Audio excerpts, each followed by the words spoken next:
पार्वती ने भगवान शंकर से पूछा, हे नाथ, मैंने सुना है कि ब्रह्म मुहूर्त में जागने वाला मनुष्य निर्धनता, दुर्भाग्य और दुख से मुक्त हो जाता है। उसे वह प्राप्त होता है जो सोचा भी नहीं जा सकता। ऐसा क्यों है? ऐसा कौन सा रहस्य है जो इस समय को दिव्य और सर्वश्रेष्ठ बना देता है? भगवान शिव मुस्कुराए और बोले, हे देवी, तुमने जो प्रश्न पूछा है वही प्रश्न हमेशा से मानवता को चकित करता रहा है। इस समय ब्रह्मांड की ऊर्जा अपनी सर्वोच्च स्थिति में होती है। इस क्षण में जो साधना करता है उसका मन शुद्ध, चेतना प्रबल और संकल्प अटूट हो जाता है। मैं तुम्हें इसका रहस्य एक कथा के माध्यम से बताऊंगा। ध्यान पूर्वक सुनो। ये कथा उस युवक की है जिसने न सिर्फ अपना जीवन बदला बल्कि अपनी नियति भी। उसका नाम था वासुदेव। वह जन्म से ही बुद्धिमान था, लेकिन उसके साथ एक ऐसी समस्या थी जिसने उसका संपूर्ण जीवन बर्बाद कर दिया था। वह प्रातःकाल कभी उठ ही नहीं पाता था। बचपन में मां उसे जगाने की कोशिश करती, पर वह उनींदा सा थोड़ी देर और कहकर चादर में छिप जाता। बढ़ती उम्र के साथ यह आदत उसके जीवन में गहरी जड़ें जमा चुकी थी। घर वाले चिंता में रहते, पर वासुदेव को लगता कि देर से उठने का जीवन पर कोई प्रभाव नहीं पड़ता। धीरे धीरे उसके भीतर आलस्य, नकारात्मकता और निराशा ने घर बना लिया। उसके मित्र व्यापार में आगे बढ़ गए, कुछ सरकारी पदों पर पहुंच गए, कुछ विदेश निकल गए, पर वासुदेव वहीं का वहीं रहा। वो सोचता, मेरी किस्मत ही खराब है, मेरे लिए कुछ भी नहीं बदल सकता। परंतु किस्मत खराब नहीं थी, उसकी आदतें खराब थीं। वो देर से उठता, काम आधे मन से करता और असफलता का दोष ईश्वर पर डाल देता। एक दिन उसके पिता उसे समझाते हुए बोले, बेटा, सफलता उन तक नहीं जाती जो सोते रहते हैं, सफलता उन्हीं के द्वार पर जाती है जो प्रभात काल जागकर अपने सपनों के लिए आगे बढ़ते हैं। पर वासुदेव ने उनकी बातों पर ध्यान नहीं दिया। एक दिन पिता बीमार पड़ गए और घर में संकट आ गया। तब जाकर वासुदेव को जीवन का असली अर्थ समझने की आवश्यकता महसूस हुई। पिता ने अंतिम बार उसे बुलाया और कहा, बेटा, यदि वास्तव में अपने जीवन में बदलाव चाहता है तो तुला पर्वत वाले महायोगी से मिलाओ, वे तुझे जीवन का वास्तविक दर्शन बताएंगे। पिता की आंखों में अंतिम आशा देखकर वासुदेव निकल पड़ा।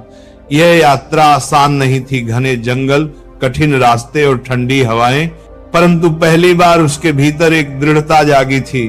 3 दिनों की यात्रा के बाद उसने योगी को ध्यान में लीन पाया।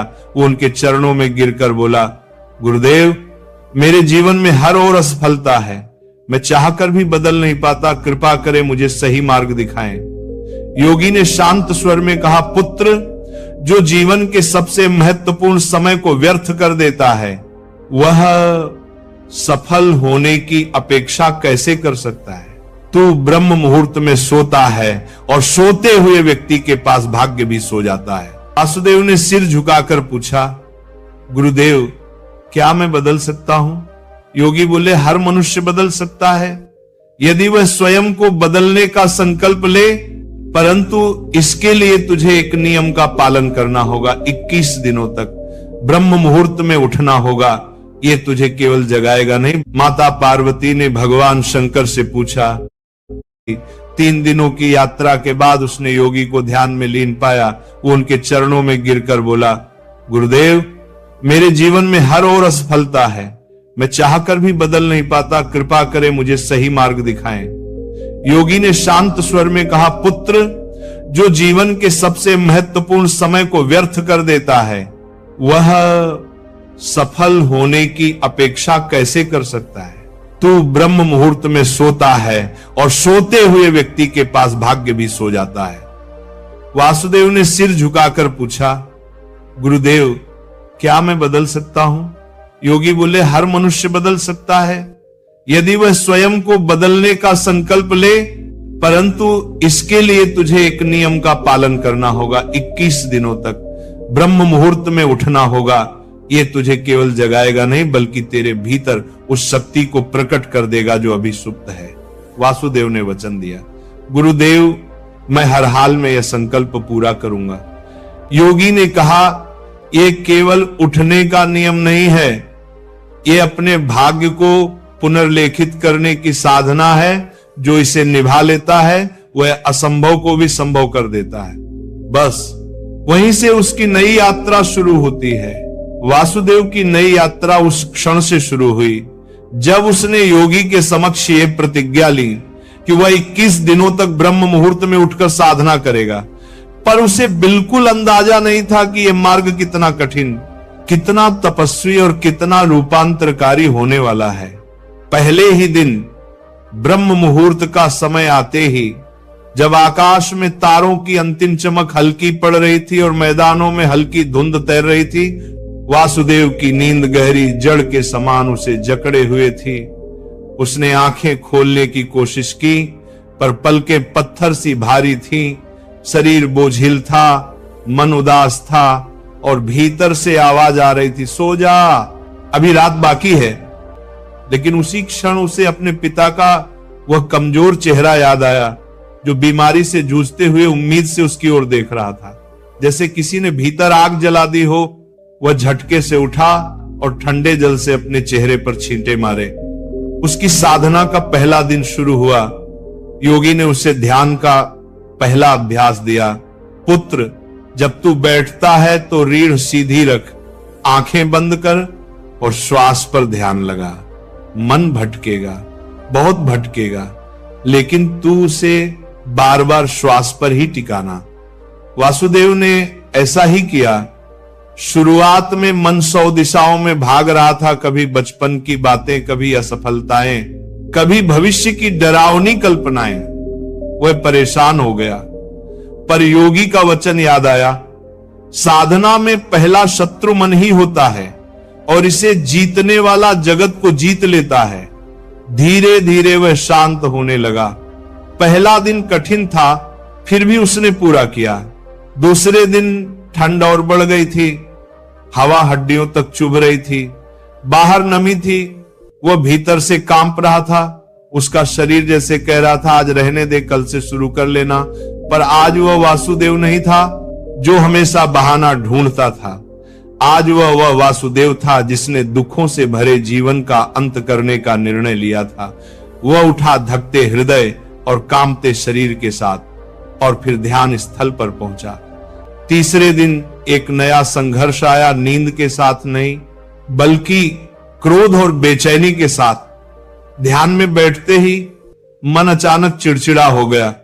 वो सोचने लगा कि आखिर मैं ये सब क्यों कर रहा हूं, क्या फायदा, कुछ नहीं होगा। लेकिन जैसे ही उसने योगी का चेहरा याद किया, वो शांत हो गया। योगी ने कहा था, जब ध्यान करते समय मन क्रोधित हो तो समझ लेना कि तमोगुण जलने लगा है। यह अच्छे परिवर्तन का संकेत है। चौथे दिन एक नया मोड़ आया। ध्यान के बीच उसे लगा कि उसके भीतर कोई पुरानी दबाई हुई पीड़ा बाहर आ रही है। मां की बीमारी का दर्द, पिता के शब्द, समाज की अवहेलना, सब जैसे मन की सतह पर आ गया। उसकी आंखों से आंसू बहने लगे। पर योगी ने कहा था, रोना कमजोरी नहीं, शुद्धिकरण है। जिस मनुष्य के भीतर का बोझ आंसुओं के साथ निकल जाए, वह हल्का होकर ऊंचा उड़ जाता है। 5वें से 7वें दिन तक उसका शरीर तो जागने लगा था, पर मानसिक संघर्ष तेज हो गया था। उसे गुस्सा, डर, चिंता सब महसूस हुआ। रातों में उसे ठीक से नींद नहीं आती थी और सुबह ध्यान करते समय वह घबरा जाता था। पर उसने हार नहीं मानी। उसने अपने संकल्प को पकड़े रखा। 8वें दिन आया पहला बड़ा तूफान। उस दिन वह बिल्कुल नहीं जाग पाया। अलार्म बजता रहा और वह आधा होश में ही उसे बंद कर देता। जब उसकी आंख खुली तब ब्रह्म मुहूर्त बीत चुका था। वह खुद पर इतना क्रोधित हुआ कि रो पड़ा। उसे लगा कि उसका पूरा प्रयास पानी में चला गया। वह भागता हुआ योगी के पास पहुंचा और उनके चरणों में गिरकर बोला, गुरुदेव, मैं अयोग्य हूं, मैं कुछ नहीं कर सकता, मैं असफल हो गया। योगी ने उसके सिर पर हाथ रखा और बोले, उठो पुत्र, गलती भी साधना का ही हिस्सा है। जिसने आज हार मानी वही सदा के लिए हार जाता है, पर जिसने गलती करके फिर उठने का साहस दिखाया वो साधना का सच्चा पात्र है। यह सुनकर वासुदेव का टूट चुका मन फिर से जीवित हो गया। उसने संकल्प दोहराया, गुरुदेव अब मैं गिरूंगा नहीं, चाहे कुछ भी हो जाए। 10वें दिन से उसके भीतर एक नई ऊर्जा आने लगी थी। अब वह नींद से नहीं लड़ रहा था, अब वह खुद नींद को जीत रहा था। जागना पहले की तरह कष्ट नहीं रहा। उसके चेहरे पर हल्की सी रोशनी आने लगी थी, जैसे भीतर कोई दीप जल उठा हो। योगी ने उसे नए अभ्यास दिए, मौन साधना, सूर्य अभिवादन, आभार स्मरण और संकल्प ध्यान। इन अभ्यासों ने उसके मन को स्थिर कर दिया। 12वें दिन उसे महसूस हुआ कि उसके भीतर कोई परिवर्तन हो रहा है। वह उतना दुखी नहीं रहता था, उतना क्रोधित नहीं होता था और उतना नकारात्मक नहीं सोचता था। 13वें दिन उसने पहली बार ध्यान में शांति का अनुभव किया, एक ऐसी शांति जो उसने जीवन में कभी महसूस नहीं की थी। 14वें दिन योगी ने कहा, अब तेरा मन डगमगाना छोड़ चुका है, अब साधना गहरी होने लगी है। 15वें दिन उसने अपने भीतर आत्मविश्वास का उदय महसूस किया। वह सोच रहा था, शायद मैं भी बदल सकता हूं, शायद जीवन वास्तव में नया मोड़ ले सकता है। 16वें से 19वें दिन तक उसकी साधना प्रबल हुई। वह भीतर से हल्का, स्थिर और उज्जवल महसूस कर रहा था। अब आलस्य गायब हो चुका था, उसका चेहरा चमकने लगा था, शरीर सुगठित लग रहा था। वह कम बोलता था, दालों कोंका चमनाने पर गहरी बातें करता था। मन का कोहरा छंट गया था। 20वें दिन योगी ने कहा, कल तेरे जीवन का निर्णायक क्षण है। कल तू जान जाएगा कि ब्रह्म मुहूर्त मनुष्य को कितना दिव्य बना सकता है। 21वें दिन जब वो ध्यान से उठा तो उसे लगा कि उसके भीतर जैसे एक नई चेतना जन्म ले चुकी है, एक नया वासुदेव। उसके भीतर आत्मविश्वास की ऐसी लहर उठी कि उसे लगा, मैं जो चाहूं वो कर सकता हूं, मैं अपनी नियति बदल सकता हूं। उसके इस बदलते रूप को देखकर योगी मुस्कुरा उठे, मानो उन्हें यह परिवर्तन पहले से ही पता था और अब समय था उस दिव्य रहस्य को बताने का जिसके लिए वासुदेव ने 21 दिनों तक संघर्ष किया था। अगले दिन की सुबह जब वासुदेव ने अपनी खिड़की खोली तो बाहर की हवा में एक अजीब सी शांति थी। ऐसी शांति मानो रात में कोई तूफान आया हो लेकिन उसके निशान मिटा दिए गए हों। पर हवा में एक और चीज थी, एक अदृश्य सा खिंचाव, जैसे कोई उसे पुकार रहा हो, जैसे कोई अदृश्य हाथ उसके कंधे पर हल्का सा स्पर्श कर रहा हो, उसे वापस उसी जगह बुला रहा हो जहां वह कल गया था। उसके भीतर सवाल भी था और डर भी, लेकिन किसी अनजानी शक्ति ने उसके पैरों को फिर उसी दिशा में मोड़ दिया। कच्चे रास्ते पर चलकर वह फिर उसी झरने के पास पहुंचा जहां कल उसे वह रहस्यमयी आवाज सुनाई दी थी, लेकिन आज माहौल अलग था। झरने का पानी थोड़ा तेज बह रहा था, सूरज की रोशनी पहले से कम थी, पेड़ों की छाया लंबी हो गई थी और ऐसा लग रहा था जैसे हर पत्ती उसकी तरफ घूर रही हो। अचानक हवा ठंडी हो गई, इतनी ठंडी कि उसकी सांसें धुंध बनकर बाहर निकलने लगी। उसी वक्त उसे वही आवाज फिर सुनाई दी, न उतनी स्पष्ट न उतनी दूर, पर इतनी गहरी कि सीधा उसके सीने के भीतर तक उतर गई। वासुदेव, इस बार वह चौंका नहीं बल्कि धीरे से बोला, तुम कौन हो? झरने के पीछे से एक हल्की सी चमक निकली, पहले हल्की फिर तेज, और देखते ही देखते वह एक धुएं सी आकृति में बदल गई। उसमें चेहरा नहीं था, पर ऐसा प्रतीत होता था कि वह मुस्कुरा रही है। आकृति ने कहा, मैं वही हूं जिसे तुम हमेशा ढूंढते रहे हो पर कभी समझ नहीं पाए। वासुदेव का शरीर कंपा उठा, मैंने तुम्हें कभी नहीं ढूंढा। आकृति हल्की सी हंसी, हर इंसान मुझे ढूंढता है पर कोई जानता नहीं। मैं तुम्हारे डर भी हूं और तुम्हारी शक्ति भी। यह सुनकर वासुदेव की रीढ़ में सिहरन दौड़ गई। तुम चाहती क्या हो मुझसे?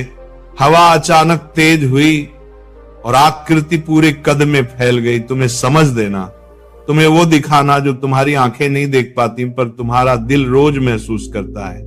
अचानक झरने का पानी दो भागों में बंट गया और उसके पीछे एक शंकरा सा चमकता रास्ता दिखाई दिया। वासुदेव का दिल इतनी जोर से धड़क रहा था कि उसे अपनी छाती फटती सी लग रही थी, पर फिर भी वो आगे बढ़ा। रास्ता किसी सामान्य जगह की तरह नहीं था। उसे ऐसा लग रहा था कि जैसे वह किसी अलग परत में प्रवेश कर रहा हो, किसी ऐसी दुनिया में जहां समय का महत्व खत्म हो गया हो। वहां पेड़ों की पत्तियां हवा से नहीं बल्कि किसी अदृश्य लय से हिल रही थी। जमीन पर अजीब अजीब निशान बने थे जो चलते समय हल्की रोशनी छोड़ रहे थे। उस जगह की खामोशी सामान्य नहीं थी, वह ऐसी थी जैसे कोई आपकी हर धड़कन, हर सांस, हर विचार को सुन रहा हो। फिर आकृति ने कहा, वासुदेव, यहां जो तुम देखोगे वह सिर्फ बाहरी दुनिया नहीं बल्कि तुम्हारी अंदर की दुनिया भी है। हर इंसान के भीतर एक दरवाजा होता है और तुमने उसे खोला है। आज तुम जानोगे कि क्यों। अचानक उसके सामने एक दर्पण जैसी सतह उभर आई, लेकिन वो शीशा नहीं था, वह किसी तरल सी रोशनी से बना था। आकृति ने कहा, इसमें झांको। वासुदेव ने जैसे ही उसमें देखा, उसका पूरा बचपन सामने घूमने लगा। वह अपने आप को एक छोटे बच्चे के रूप में देख रहा था जो अकेला बैठा था, डर के मारे रो रहा था क्योंकि कोई उसे समझ नहीं पाता था। वह दर्द महसूस कर सकता था मानो वह वही बच्चा हो। दूसरी झलक में उसने खुद को स्कूल में देखा, सबके बीच होने के बावजूद अकेला, चुप, हमेशा अपनी सोच में खोया हुआ। फिर एक और दृश्य, वो बड़ा हो चुका था लेकिन अब भी वही खालीपन था, वही अनजाना डर, वही बेचैनी कि उसे पता नहीं वह कौन है और क्या चाहता है। वासुदेव की आंखें नम हो गईं। तुम ये सब मुझे क्यों दिखा रही हो? How spices are in this? It's lemongrass. Can you teach me? Of course. Guess which one is lemongrass? कृति शांत आवाज में बोली, क्योंकि यही तुम्हारी असली यात्रा है, बाहर की दुनिया नहीं, भीतर की दुनिया जीतना। लोग सोचते हैं कि डर उन्हें रोकता है, पर सच ये है कि डर उन्हें दिशा दिखाता है। जो डर तुम्हें सालों से परेशान करता रहा, वही तुम्हें यहां लाया है, वही तुम्हें तुम्हारे असल रूप तक ले जाएगा। वासुदेव टूटकर बोला, लेकिन मैं तो हमेशा इससे भागता रहा, मैंने कभी इसे अपनाया ही नहीं। आकृति और करीब आई। तुम भाग्य नहीं, तुम रास्ता ढूंढ रहे थे, और जो ढूंढता है उसे एक दिन मिलता जरूर है। उसी क्षण जमीन में हल्की कंपन हुई और उसके सामने एक पत्थर सा उठा जिस पर एक तेज चमकता हुआ चिन्ह था, मानो कोई मुहर। आकृति बोली, इसे छुओ। जैसे ही वासुदेव ने उस चिन्ह को छुआ, उसके भीतर एक तेज झटका सा दौड़ा, पर दर्द नहीं था बल्कि एक अद्भुत ऊर्जा थी। अचानक उसका शरीर हल्का हो गया, दिमाग बिल्कुल शांत, दिल स्थिर और मजबूत। उसने महसूस किया वह वही चीज पा चुका था जिसे वह सालों से ढूंढता था, अपने डर को समझने की ताकत और खुद को स्वीकार करने की हिम्मत। आकृति धीरे धीरे फीकी पड़ने लगी। अब तुम वापस जा सकते हो, पर याद रखना, हर रात, हर दर्द, हर डर किसी सजा की तरह नहीं आता। वह तुम्हें बदलने आता है, तुम्हें आगे बढ़ने का इशारा देने आता है। आकृति मिटने लगी, लेकिन आखिरी शब्द हवा में तैर गए। जब भी कोई आवाज तुमसे कहे कि उठो, उसे अनसुना मत करना। झरने का रास्ता बंद हो गया, सब कुछ पहले जैसा शांत हो गया, पर वासुदेव अब वह लड़का नहीं था जो कल था। वह अब खुद को जान चुका था, और जो खुद को जान लेता है उसे दुनिया में कोई नहीं रोक सकता।